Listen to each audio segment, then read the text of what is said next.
Hey everyone, 79 Hurst Tools guy here once again, and I thought I'd show you a couple Smith & Wesson pistols, air pistols that I've got in my collection. Both are essentially the same other than the caliber, and they're the Model 78G, as you can see here on the box, and the Model 79G, which is down here outside of a box. The difference being 22 caliber, and this is a 177 caliber. These were manufactured from 1970 until 1978, and then were sold after production ceased in 1978. They still were sold by Smith & Wesson until 1980, and then in 1980 Smith & Wesson sold the tooling and everything about these guns to Daisy, who then started manufacturing a very similar gun to this. It was pretty much identical physically to it, but as time progressed, their quality started to kind of go down as far as parts used and stuff that Smith didn't use. And Daisy manufactured their guns. The model was 780 and model 790 until about the mid 80s or so. There was a couple different, I guess, variations anyway, or I should say at least two variations in the Smith line of guns. Bang Punta purchased Smith in 1965, and then in the late 60s they were kind of pressuring, I guess, or suggesting they needed to expand some of the lines. So that's where the pistols came into development. And then I believe they also did a pneumatic rifle, a pump rifle. The G stands for gas, and if you find a pneumatic rifle, it'll say whatever the number is and then have an A after it. So that just means it's an air or a pump version there.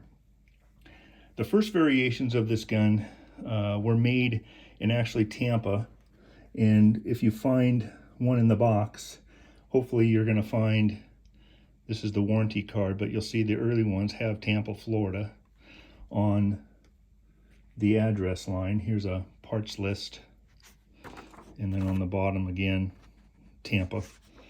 And then even on this owner's manual, this one is marked, oops, get that in line, Tampa on the bottom. I'm assuming that the later guns that were actually moved production up to Springfield in 1973 will show the Springfield address on the documentation there. But the boxes, even on the early ones, you can see right there, they'll say Springfield, Massachusetts right on them, even though they were manufactured for the first couple years down in Tampa. The early guns here came, or I should say, the ones that were manufactured in Tampa before the move to Springfield actually have some unique features. One is the fact that they have these tan grips. The later guns have a kind of a darker grip, and then have this modeling type patterns in them. Secondarily, you'll see, let's see if I can get this in here so you can see it. There's an adjustment screw right here, and that you can move in and out the engagement on the sear with this screw. And the early guns, like I said, had this, and from what I've been able to kind of just study and ascertain, this gun here is starting with a Q as far as a serial number, and then the numbers, this one's 14375, but from what I can tell, there was up to about the Q 50,000-ish mark. I've seen guns that actually have the adjustable trigger, and then after that point, you don't see them. It went away. This one here is the 22. This one's a little bit nicer condition. I don't know that this one has really ever been fired. But again, this one's a lower serial number, Q6881. And if we turn it over, let's see if we can get it's kind of hard to get you should hopefully be able to see the adjustment screw there. You'll notice that the paint is actually a semi-gloss. And the later guns actually went to kind of a gray, I guess, powder coating. So the early guns will be in this semi-gloss paint, have the tan grips, and then you have a power adjustment on these things where you have one click. I've already got it on the second click. So there's actually 2 clicks. You would go 1 and then 2. If you wanted on a lower power, then you'd have the first click, and then if you wanted full power, be out here on the second. There's also an adjustment on these guns at the very front up here to have more or less gas used on each shot. So I've also noticed on on the earlier guns here, you'll notice there is no marking over here to the right. And there's, on some of the later guns that I've seen, there's kind of like a pentagon type emblem. And usually there's a letter or something. I want to say it's like an F, but marked inside of it here. And that will show up on on guns that still do have the adjustable trigger. But on the early guns, I've found you won't find that mark on them. So this is marked Smith & Wesson, Springfield, Mass. But like I said, all these guns were actually manufactured down in Tampa, Florida.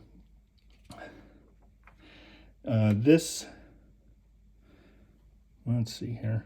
I wanted to point out one thing here. This is the original box that this particular 22 came in, and you'll notice that it has the original cartridge box, Smith & Wesson,